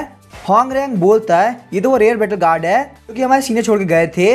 व्हाइट डियर एकेडमी का फेमस ट्विन बैटल गार्ड, वहाँ पे किसी को भरोसा नहीं हो रहा होता। चैन कायर को यूमा ने यहाँ पे एक अटैक में हरा दिया। यूमा बोलता है तुम्हारे पता जेन डाई ने मेरी काफी बेइज्जती करी थी, अब मैं यहाँ पे उसका बदला तुमसे लेने वाला हूँ। डीन होंगरेंग को अपने आप पे भरोसा नहीं हो रहा होता। उनको हमेशा ट्विन बैटल गार्ड चाहिए था क्योंकि ये ना सिर्फ यहाँ पे होस्ट की एबिलिटी डबल कर देता है बल्कि ये ट्विन बैटल गार्ड होस्ट को 2 लाइफ भी देता है। लेकिन ये यहाँ पे सिर्फ उन्हीं के लिए है जिसको सीनियर ने चुना हो। आखिर ये बंदा आया कहाँ से है, इसको सीनियर ने कैसे चूज कर लिया। यूमा हंसते हुए बोल रहा होता है मुझे यहाँ पे ये ट्विन बैटल गार्ड इसलिए मिल पाया क्योंकि तुम्हारे भाई चैन डाओ ने मुझे उस दिन वर्स्ट फूड खिला दिया था, तो मुझे उस दिन अकेडमी के पिट के अंदर ट्विन बैटल गार्ड नहीं मिला होता। चैन डाओ ने 10 दिन लगातार बिल्कुल भी आराम नहीं किया। इस कमी ने पैट्रिया की क्रूएल्टी पे चैन डाओ काफी गुस्सा हो चुका था। पैट्रिया ने मेरी कोई हेल्प तो नहीं करी बल्कि मुझे काफी बुरी से फंसा दिया। तभी चैन डाओ के पास में फैमिली टोकन के थ्रू मैसेज आता है चैन कायर की कल्टीवेशन को ह्यूमन ने डिस्ट्रॉय कर दिया है। चैन कायर यहाँ पे कभी मर सकती है, तुम्हें जल्द से जल्द घर आना होगा। वहीं हम देखते हैं मार्शल आर्ट एरिना के अंदर दोनों ही यूमा हंस रहे होते हैं। यूमा ने वहाँ पे चैन का गर्दन को पकड़ के उठा लिया होता है। वो बोलता है मैं तुम्हारे भाई चैन डाई को काफी दिनों से ढूंढ रहा हूँ, अगर तुम अपने भाई की तरफ से मुझसे मांग लेती हो तो शायद से मैं तुम्हें छोड़ सकता हूँ। चैन कायर बोलती है चाहे तुम कुछ भी कर लो मैं तुमसे माफी नहीं मांगने वाली। तभी हम देखते यूमा चैन कायर को काफी जबरदस्त थप्पड़ मारता है। यूमा बोलता है चैन कायर तुम्हें क्या लगता है तुम अभी यहाँ पे अकेडमी के टॉप स्टूडेंट हो, अगर तुम घुटनों पे आके मुझसे माफी नहीं मांगोगी तो मैं तुम्हें मरने तक हिट करूंगा। उसके बाद यूमा वहाँ पे लगातार चैन कायर को अटैक करने लगता है। ये सब देख के वहाँ बैठे लोग काफी गुस्सा कर रहे होते हैं। वो लोग बोलते हैं क्या यूमा के अंदर बिल्कुल भी शर्म नहीं है, वो उसके ऊपर लगातार अटैक कर रहा है। चैन कायर ऑलरेडी मैच हार चुकी है और उसके पास एबिलिटी नहीं बची कि वो फाइट बैक कर सके। आखिर ये कमीना यहाँ पे रुक क्यों नहीं रहा है, ये कमीना यहाँ पे पर्सनल ग्रज मैच के अंदर निकाल रहा है। वही हम देखते हैं डीन होंगरेंग इस बारे में कुछ भी नहीं करते बल्कि वो उल्टा यूमा को बोलते हैं तुम कंटिन्यू कर सकते हो, अगर यहाँ पे चैन कायर मर भी जाती है तो भी कोई दिक्कत नहीं, मैं यहाँ पे इनसे मैटर को संभाल लूंगा। फिर डीन होंगरेंग के दिमाग में एक और नया प्लान आ चुका था। अब वो यहाँ पे यूमा को इन्फ्लुएंस के लिए यूज करेंगे। यूमा के पास में ट्विन बैटल गार्ड है जो कि उसको चैन कायर के मुकाबले काफी स्ट्रॉन्ग बनाता है। चैन कायर के पास में थोड़ी बहुत गाइडेंस थी पर वो इतनी पावरफुल नहीं थी। यूमा की हेल्प से मैं अकेडमी का इन्फ्लुएंस काफी बढ़ा सकता हूँ। डीन के ये सब बोलने के बाद में यूमा के दिमाग में बिल्कुल टेंशन नहीं होती। हम देखते हैं चैन कायर की हालत काफी खराब हो गई होती है। यूमा के दिमाग में चैन कायर को सिंपली ना मार के एक बहुत ही घटिया आइडिया आता है। वो वहाँ पे चैन कायर के ऊपर अटैक करता है और उसके पैरों को तोड़ देता है, साथ ही में उसके डेंटियंस को भी डिस्ट्रॉय कर देता है। अब यहाँ पे चैन कायर जो कि अकेडमी का प्राइड थी वो बिल्कुल एक यूजलेस इंसान बन चुकी है। चैन डाओ को भी सेंस हो जाता है कि उसकी बहन बहुत ज्यादा खतरे में है। चैन डाई यूशिन को बोलता है पैट्रियार्क प्लीज मुझे यहाँ जाने दीजिए, मेरी बहन बहुत ज्यादा खतरे में है। वही हम देखते हैं यूशिन को जो कि आराम से एंजॉय कर रहा होता है, उसे चैन डाओ की बातों से कोई फर्क नहीं पड़ रहा होता। ये सब देख के चैन डाओ काफी गुस्सा हो गया होता है। वो बोलता है चैन यूशिन तुम एक बहुत बड़े कचरा हो, तुम यहाँ पे जानबूझ के मेरी चीजों को काफी मुश्किल कर रहे हो, अगर तुम्हें मुझसे इतनी दिक्कत है तो मुझे यहीं पे मार दो। हाँ मैं ये बात मानता हूँ मैं बहुत ज्यादा यूजलेस हूँ, मेरी वजह से हमारी फैमिली बहुत ज्यादा डिक्लाइन में चली गई, लेकिन मेरी बहन को यहाँ पे इतना पीटा गया है कि वो मरने वाली है और तुम अभी यहाँ पे दूसरे लोगों को फेवर कर रहे हो, क्या तुम्हें अंदर बिल्कुल भी शर्म नहीं है। तुम्हारे यहाँ पे रह के ह्यूमिलेट होने से और अपनी बहन को मरता हुआ देखने से अच्छा है कि मैं तुमसे फाइट करके यहीं पे मारा जाऊं। अगर मैं नहीं जीत पाया तो कम से कम मैं एक मैन की तरह मर पाऊंगा। तभी चैन डाओ फील करता है कि उसकी बॉडी के अंदर काफी एनर्जी फ्लो कर रही है। उसे पता चलता है कि उसकी नेट थंडर बॉडी वापस रीएक्टिवेट हो चुकी है। लुओ चैनचिंग बोलती है तुम यहाँ पे पैट्रिया के बारे में काफी गलत सोच रहे हो, क्या तुम्हें अभी तक समझ में नहीं आ रहा तुम्हारी बॉडी में क्या क्या चेंजेस हुए हैं। चैन डाओ को पता चलता है कि उसकी बॉडी में जो छोटी स्पिरिचुअल वेन्स थी वो अब काफी बड़ी हो चुकी है और उसकी जो कल्टीवेशन थी जो ही खत्म हो चुकी थी वो अब डिवाइन रिलम में पहुंचने वाली है। वैन डायू बोले क्या तुम्हें सच में लगता है तुम्हारी फैमिली का पैट्रियार्क तुम्हें मारने का ट्राई करेगा। पैट्रियार्क ने सिर्फ तुम्हारे बैटल गार्ड को सील किया है और जो कल्टीवेशन उन्होंने सील करी वो रियलिटी में ओरिजिनल कल्टीवेशन थी और जो उस वक्त उन्होंने एनर्जी रिलीज करी थी वो तुम्हारी स्पीड को स्लो करने के लिए थी और तुम्हें रेस्ट न देने का कारण ये था कि तुम्हारी फिजिकल बॉडी बहुत ज्यादा स्ट्रांग हो सके। ये सब यहाँ पे इसी वजह से करा गया ताकि तुम्हें एक नया बैटल गार्ड दिया जा सके। वो बैटल गार्ड अभी तक आया नहीं है लेकिन वो काफी पावरफुल होगा। तभी हम देखते हैं वो कॉर्डन वहाँ पे खुल गया होता है। उस कॉर्डन के अंदर से काफी खतरनाक गोल्डन लाइट बाहर निकल रही होती है। वो गोल्डन लाइट चैन डाओ की बॉडी के आसपास लगने लगती है। ये असलियत में 4 सील बैटल गार्ड होता है जो कि टॉप 10 एंशिएंट बैटल गार्ड में से एक है। चैन डाओ फील करता है पहले के मुकाबले उसकी पावर काफी बढ़ चुकी है। इसका मतलब पैट्रियार्क में जो भी कर रहे थे वो सब मेरी भलाई के लिए था। आखिर पैट्रियार्क ने मेरे साथ ऐसा बिहेव क्यों किया। वैन बायू बोलता है 4 सील बैटल गार्ड को यूज करने के लिए बहुत ही अलग कंडीशंस है। जो होस्ट की चारों पावर्स है वो सील होनी चाहिए और वहीं अट्रैक्शन के तौर पे होस्ट का एंगर काफी काम आता है। यही वजह की पैट्रियार्क तुम्हें लगातार प्रोवोक कर रहे थे ताकि तुम बहुत ज्यादा गुस्सा हो जाओ, जिस वजह से तुम बैटल गार्ड के साथ में बहुत सही से मर्ज कर पाओगे। तुम्हारे यहाँ पे आने से पहले पैट्रियार्क ने पूरी रात जग के तुम्हारे लिए बैटल गार्ड को सिलेक्ट किया था। यहाँ तक कि उन्होंने 1000 साल के एसेंस को भी यूज किया ताकि वो फोर्स फील्ड बैटल गार्ड को अनलॉक कर सके। यही वजह कि तुम्हारे आते वक्त पैट्रियार्क काफी थके हुए लग रहे थे। चैन डाओ बोलता है इसका मतलब वहाँ पे जो भी कचरा लगा था वो मेरे लिए बैटल गार्ड ढूंढने के लिए लगा था। आप मुझे यहाँ पे सिंपली भी बोल सकते थे, आपको मुझे मारने तक की जाने की जरूरत नहीं थी। लुओ चैनचिंग बोलती है ये यहाँ पे पैट्रियार्क का स्टाइल है। अगर उन्होंने यहाँ पे कोई भी चीज करनी होती है वो डायरेक्टली कभी नहीं बोलते। वो तीनों वहाँ पे बात कर रहे होते हैं और यूशिन उन लोगों को सुन रहा होता है। यूशिन सोच रहा होता है यहाँ पे ऐसी कोई भी बात नहीं है, मैं सिस्टम की वजह से चुप हूँ। सिस्टम ने मुझे मना किया है कि मैं तुम्हें यहाँ पे रिवॉर्ड डायरेक्टली नहीं दे सकता। तुम लोग की वजह से मुझे यहाँ पे काफी अच्छी एक्टिंग करनी पड़ी। इतनी मेहनत अगर मैंने हॉलीवुड में करी होती तो शायद से मुझे ऑस्कर मिल गया होता। सिस्टम चिढ़ते हुए बोलता है होस्ट आपने कहा था आप यहाँ पे चंडा को पनिश करेंगे, लेकिन एंड के अंदर आपने कुछ भी करके उसको एक बहुत बड़ा गिफ्ट दे ही दिया। यूशिन वहाँ पे सोने का नाटक करता है और सिस्टम की बातों को ध्यान नहीं देता। सिस्टम सोच रहा होता है वैसे ही मैंने यहाँ पे चैंडा को डायरेक्टली नहीं दिया तो यहाँ पे से कोई फर्क नहीं पड़ता, रूल तो ब्रेक नहीं हुआ ना। तभी हम देखते चैंडा अपने घुटनों पे आ गया होता है और बोलता है पैट्रियार्क आपका थैंक यू, आपने मुझे यहाँ पे बहुत ही पावरफुल बैटल गार्ड दिया है। अगर मैंने आपको एक बार के लिए ऑफेंड किया हो तो प्लीज मुझे पनिश कीजिए। यूशिन बोलता है फालतू बात करना बंद करो, मैंने ऐसा कुछ भी नहीं किया। तुम्हें जो गिफ्ट मिला है वो तुम्हारे फादर से मैंने दिया है, तुम्हें यहाँ पे बिल्कुल नहीं पता आखिर घुटनों पे कैसे माफी मांगते हैं।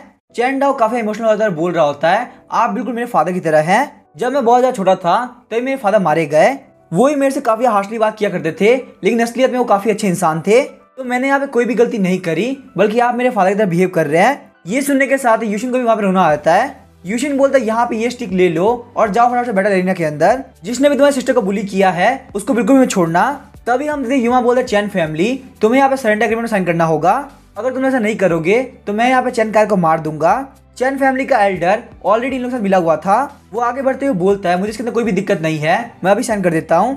तभी हम देखते चैन डाओ वहाँ पे काफी स्पीड से आ गया होता है और एल्डर काफी जोर का पंच मारता है। चैन डाओ बोलता है मैं यहाँ पे नहीं था तो तुम यहाँ पे अपने आप से इतना बड़ा डिसीजन ले रहे हो, आखिर तुम्हारी इतनी हिम्मत कैसे हुई, क्या तुम्हें मरना है। युमा के हाथ में उस एग्रीमेंट को देख के चैन डाओ काफी स्पीड से उस एग्रीमेंट को डिस्ट्रॉय कर देता है। चैन डाओ बोलता है मैं वो बिल्कुल भी नहीं करने वाला जो तुम चाहते हो, अगर तुम चाहते हो कि तुम जो बोले मैं वो करूं तो तुम्हें मेरे साथ फाइट करनी होगी। अगर मैं हार जाता हूं तो मेरी पूरी चैन फैमिली तुम्हारे अंडर में आ जाएगी, लेकिन अगर मैं यहाँ पे जीत जाता हूं तो शायद से मैं तुम्हें मार भी दूंगा। अगर तुम मेरे चैलेंज को एक्सेप्ट कर लेते हो तो हम कल एक दूसरे को अरीना के अंदर देखेंगे। यहाँ पे इस अकेडमी का नंबर 1 लूजर अभी अभी बने नंबर 1 जीनियस को चैलेंज कर रहा है।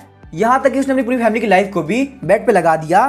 सारे लोग को वहाँ पे लग रहा होता है कि ये बंदा बिल्कुल पागल हो चुका है। चैन डाओ की सिस्टर जो कि बहुत ज्यादा पावरफुल थी वो भी इसको नहीं हरा पाई। तो आखिर यहाँ पे चैन डाओ जो कि यूजलेस बंदा है वो ऐसा क्यों कर रहा है। डीन होंगरेंग बोल रहे थे युमा तुम्हें होल्ड बैक करने की जरूरत नहीं है, चैन फैमिली वालों ने मुझे काफी परेशान कर दिया है, आज यहाँ पे इस कमी चैन डाओ को खत्म कर दो, बहुत हो गया इसका। इस बंदे को यहाँ पता होना चाहिए आखिर डीन होंगरेंग की अथॉरिटी कितनी पावरफुल है। युमा हंसते हुए बोलता है मेरे पास में ट्विन बैटल गार्ड है, तो यहाँ पे तुमको हराना बिल्कुल एक चींटी को हराने जितना आसान है। चैन डाओ बोलता है तुम्हारी किस्मत काफी अच्छी थी कि तुम्हें यहाँ पे कचरे के अंदर ट्विन बैटल गार्ड मिल गया। तुम्हें क्या लगता है पिछले 10 दिनों से मैं अपने घर से दूर हूँ, क्या पता इतने दिनों के अंदर मेरे पास में कोई अपॉर्चुनिटी आई हो। चैन डाओ की बात सुन के युमा काफी घबरा गया होता है। युमा सोचता है इस बंदे के पास में जो कॉन्फिडेंस है वो काफी खतरनाक है, ऐसा भी हो सकता है कि इस बंदे के पास में कोई इनहेरिटेंस या फिर कोई ट्रेजर आ गया हो। अभी वो यही सब सोच रहा होता है तभी हम देखिए चंडा अटैक करने के लिए आगे बढ़ता है। युमा काफी घबरा जाता है और अपनी प्रोटेक्टिव एनर्जी को एक्टिवेट करता है ताकि वो वहां पे खुद को डिफेंड कर सके, लेकिन युमा को नहीं लगा था कि उसकी प्रोटेक्टिव एनर्जी टकरा के चैंडा इतना दूर चला जाएगा। चैंडा वहां पे जमीन के ऊपर काफी खतरनाक गिरता है। यहाँ पे ये सब देख के युमा काफी शॉक हो गया होता है। थोड़ी देर पहले वो काफी डर चुका था, आखिर यहाँ पे चल क्या रहा है, क्या ये बंदा मेरे से मजाक कर रहा था। तभी हम देखते डीन होंगरे वहां पे हंसने लगते हैं और बोलते हैं मुझे तो लगा था चैंडा यहाँ पे इतना कॉन्फिडेंट है तो शायद से उसके बाद कोई पावर आ गई होगी, लेकिन ये यहाँ पे युमा के एक ही अटैक से हार गया। सच में कितना बड़ा कचरा है। इसकी बहन भी बिल्कुल एक मुंह में हार गई थी और ये भी एक मुंह में हार गया, दोनों ही बहुत बड़े कचरे हैं। ग्राउंड में बैठे सारे लोग भी बोल रहे होते हैं सच में ये बहुत बड़ा कचरा है।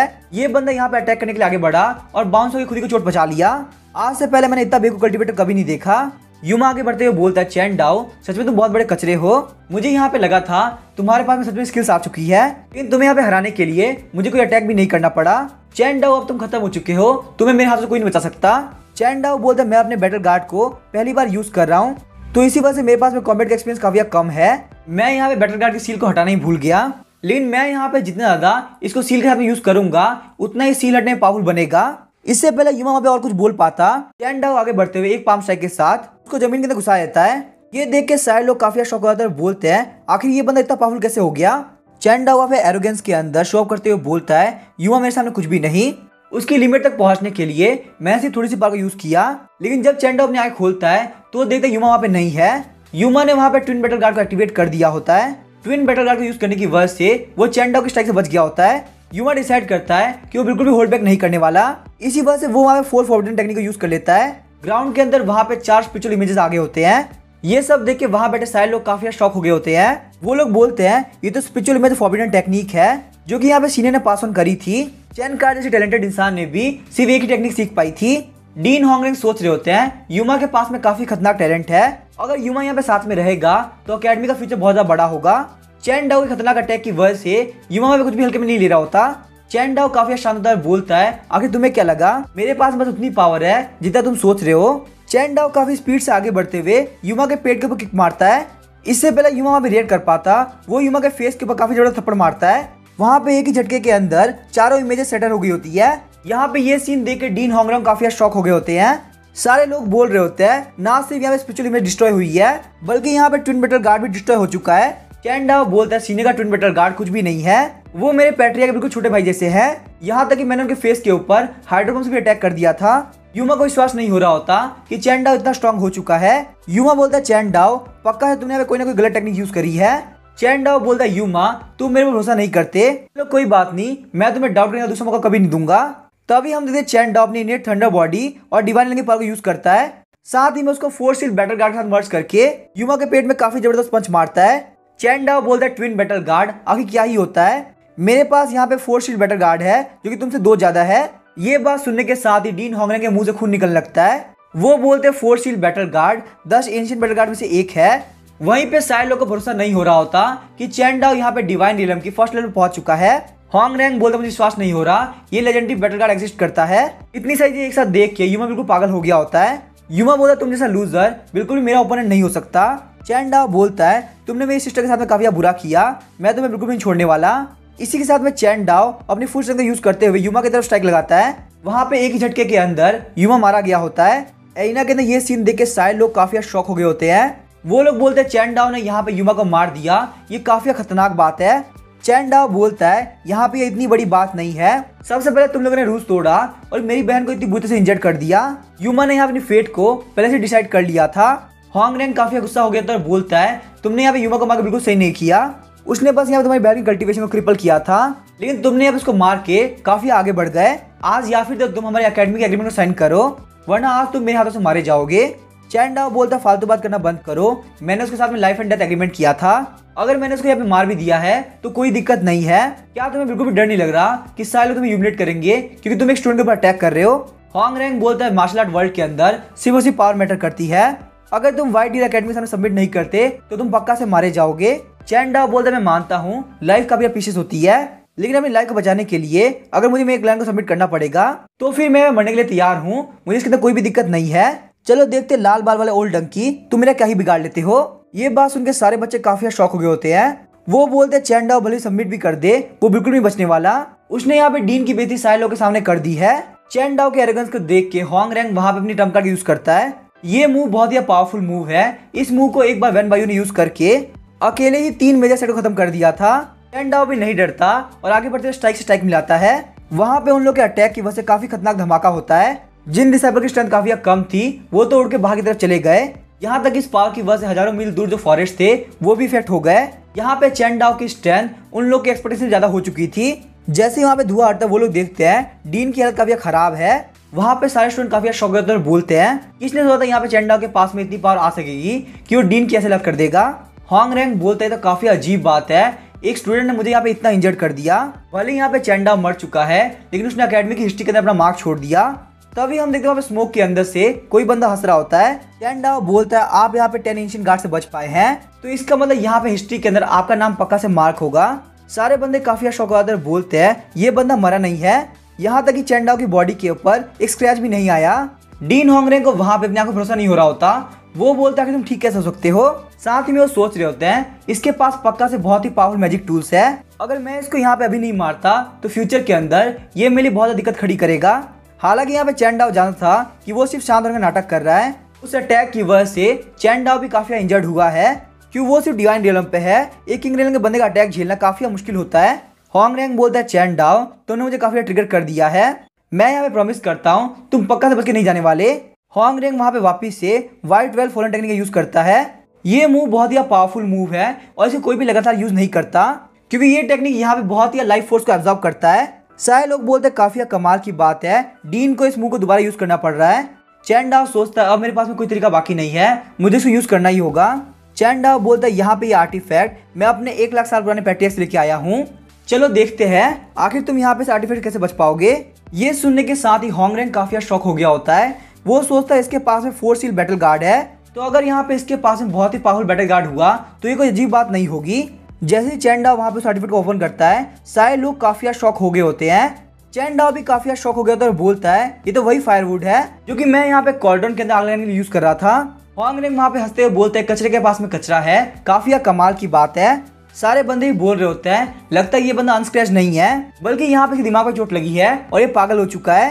चैन डाओ बोलता है मुझे इससे फर्क नहीं पड़ता, आखिर ये चीज क्या है, पैट्रियार्क ने मुझे अब ये चीज दी है तो ये पक्का से एक आर्टिफैक्ट ही होगा।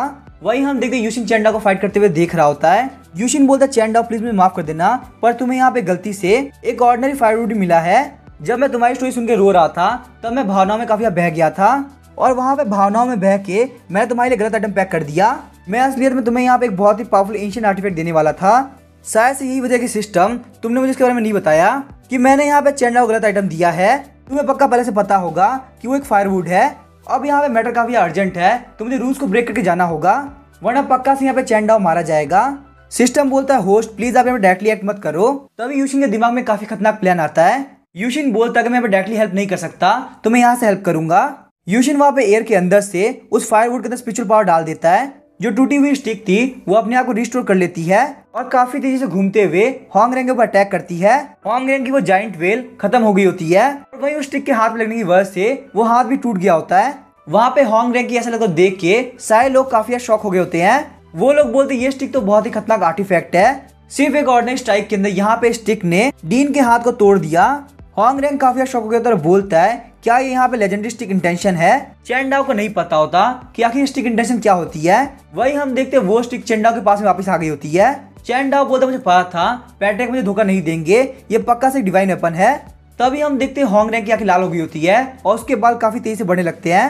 होंग रेंग बोलता है भले तुम्हारे पास में स्टिक इंटेंशन है तो क्या हुआ, मैं अपने बालों को बढ़ाने के लिए पिछले कुछ सालों से लगातार रोज मेडिटेट कर रहा हूँ, यही वजह कि मैंने अपने बालों के अंदर विप इंटेंशन को डेवलप कर लिया है। यहाँ पे ये बात ध्यान रखना विप के सामने स्टिक की कुछ नहीं चलती, भले यहाँ पे कितनी भी स्ट्रॉन्ग स्टिक इंटेंशन क्यों ना हो वो विप इंटेंशन के सामने बिल्कुल भी नहीं टिक सकती। अब तुम यहाँ पे डेथ को एक्सेप्ट कर लो तुम बिल्कुल भी नहीं बचने वाले। डीन होंग रेंग के सर पे इतने लंबे लंबे बाल को देख के सारे स्टूडेंट काफी शॉक हो गए होते हैं। डीन होंग रेंग बोलते लूजर चलो अटैक करो, तुम्हारे लिए यहाँ पे बहुत बड़ा मूवमेंट है, मेरे साथ में इतनी देर तक फाइट करना अपने आप में बहुत बड़ी बात है। चैन डाओ स्टिक को टाइटली पकड़ लेता है और बोलता है भले यहाँ पे विप के सामने स्टिक नहीं चलती तो क्या हुआ, इस स्टिक को मुझे पैट्रियार्क ने दिया है, मुझे स्टिक पे पूरा भरोसा है। तभी हम देखते हैं होंग रेंग के बड़े बड़े लाल बालों ने उसकी स्टिक को पकड़ लिया होता है। चैन डाओ वहाँ पे कुछ भी नहीं कर पा रहा होता। तभी हम देखते हैं होंग रेंग वहाँ पे व्हाइट व्हील से अटैक करता है। तभी यूशिन वहाँ पे चैन डाओ के पास में मैसेज भेजता है और बोलता है चैन डाओ कि तुम क्या कर रहे हो, अपनी स्टिक इंटेंशन को 4 सील बैटल गार्ड के साथ में मर्ज करो। ऐसा करने के साथ ही हम देखते हैं वो स्टिक बहुत ज्यादा बड़ी होने लगती है। बड़ी होते होते वो स्टिक इतनी बड़ी हो जाती है कि सारे लोग काफी शॉक हो जाते हैं। वहाँ पे एक अटैक के अंदर ही वो जाइंट वेल खत्म हो गई होती है। होंग रेंग सोच रहा होता है आखिर यहाँ पे ये कैसे पॉसिबल है, स्टिक इंटेंशन आके ग्रो कैसे कर सकता है। वो स्टिक वहाँ पे इतनी बड़ी हो गई होती है कि दूर खड़ी होंग रेंग की स्टेचू भी टूट गई होती है। यूशिन बोलता है काफी कमाल की बात है, मेरे सारे जूनियर्स काफी टैलेंटेड है। सिस्टम चिढ़ते हुए बोलता है होस्ट आखिर आपने यहाँ पे उसको कौन सा स्टिक इंटेंशन दिया है, मैंने यहाँ पे कोई भी स्टिक इंटेंशन नहीं देखी जो कि इतनी स्ट्रांग होती हो। यूशिन बोलता है मैंने बस अपने स्टाफ स्किल को अपने जूनियर को दिया है, इसके अंदर यहाँ मेरा डायरेक्टली हाथ नहीं था तो इसको तुम यहाँ पे रूल ब्रेक नहीं मान सकते। लेकिन अगर तुम यहाँ पे जानना चाहते हो कि आखिर वो स्टाफ स्किल कौन सी है तो चलो ठीक है मैं तुम्हें बता ही देता हूँ। मैं अभी यहाँ पे कुछ दिनों पहले से ये बुक पढ़ रहा हूँ तो मैंने यहाँ पे ये वाली स्टाफ स्किल को मंकी किंग के पास से सीखा है। एना की तरफ हम देखते हैं होंग रेंग मारा गया होता है। चैन डाओ वहाँ पे स्टिक की तरफ देखते हुए बोल रहा होता है ये आर्टिफैक्ट काफी कमाल का है। चैन डाओ वहाँ पे चिल्लाते हुए बोलता है डीन होंग रेंग मारे जा चुके हैं और अब मैं यहाँ का नया डीन हूँ, क्या किसी को यहाँ पे इस चीज की दिक्कत है। सारे लोगों ने वहाँ पे चैन डाओ की पावर देखी थी तो किसी को भी कोई दिक्कत नहीं होती। वैसे भी यहाँ पे कोई भी डीन रहे आखिर से क्या ही फर्क पड़ता है। लेकिन सबसे अजीब बात ये थी चैन डाओ ने यहाँ पे अकेडमी के डीन को मार दिया, आखिर उसके पास में इतनी पावर आई कहाँ से। चैन डाओ बोलता है बिल्कुल भी टेंशन मत लो, मुझे यहाँ पे इस अकेडमी को रिफॉर्म करना है, तुम लोग यहाँ पे बिल्कुल भी सबमिट करने की जरूरत नहीं है। यहाँ पे जो इंटेंशन फाउंडर के थे वही मेरे होंगे। ये अकेडमी ऐसी अकेडमी होगी जिसके अंदर कोई भी फेयरली प्रैक्टिस कर सकता है, कोई भी यहाँ पे होंग रैंक की तरह सेल्फिश डिजायर के लिए रिसोर्सेज को मोनोपोलाइज नहीं कर सकता। वैसे भी यहाँ पे डिस्ट्रक्शन के बिना कोई भी कंस्ट्रक्शन नहीं हो सकता। मैं यहाँ पे ऐसा वर्ल्ड बनाना चाहता हूँ जहाँ पे सारे लोग प्रैक्टिस कर सके, किसी को भी यहाँ पे किसी के सामने सबमिट करने की जरूरत नहीं है। उस दिन के बाद से ये अकेडमी स्ट्रेंथ को कल्टीवेट करने के लिए बेस्ट जगह बन गई। चैन डाओ की स्ट्रेंथ की वजह से किसी के अंदर भी कोई हिम्मत नहीं हुई कि वो कुछ गलत कर सके। चैन कायर वहाँ पे कुछ ही दिनों के अंदर रिकवर हो जाती है। चैन फैमिली की रेपुटेशन और टेरिटरी वापस से बढ़ जाती है। वो लोग यहाँ पे होंगमेन रियलम के ईस्ट के अंदर डोमिनेट करने लगे। सीन शिफ्ट होता है और हमें 9 डेथ रियलम का सीन दिखाया जाता है। यूशिन ने वहाँ पे सुप्रीम वन पीस रियलम में ब्रेक थ्रू कर लिया होता है क्योंकि उसने यहाँ पे सिस्टम के दिए हुए सारे टास्क कंप्लीट कर लिया था। अब यूशिन को बिल्कुल भी डर नहीं है कि कोई उसके ऊपर अटैक कर देगा। यूशिन वहाँ पे लुओ चेंजिंग को बोलने वाला था कि वो उसके लिए टेस्टी खाना बनाए, तभी वहाँ पे यूशिन देखता है कि उसका प्यारा पुशी और पर्पल डीमन स्पैरो बहुत ही खतरनाक इंजर्ड है। ये सीन देख के यूशिन को वहाँ पे काफी घबराहट हो रही होती है। यूशिन गुस्सा करते हुए बोलता है आखिर ये पॉसिबल कैसे है, ये काम किसने किया। तभी हम देखते हैं यूशिन के पीछे एक फिगर अपीयर होता है। वो बोलता है हेलो, आखिर तुम कैसे हो, ये मेरी तरफ से तुम्हारे लिए गिफ्ट था। यूशिन काफी गुस्सा हो गया था और बोलता है मुझे तुमसे बिल्कुल बात नहीं करनी, तुमने मेरे साथी को मारा है, तुम्हें मरना होगा। अब इसके आगे क्या होगा वो हम देखेंगे नेक्स्ट एपिसोड में। वीडियो पसंद आए तो चैनल को सब्सक्राइब करके वीडियो को लाइक कर देना। Thank you.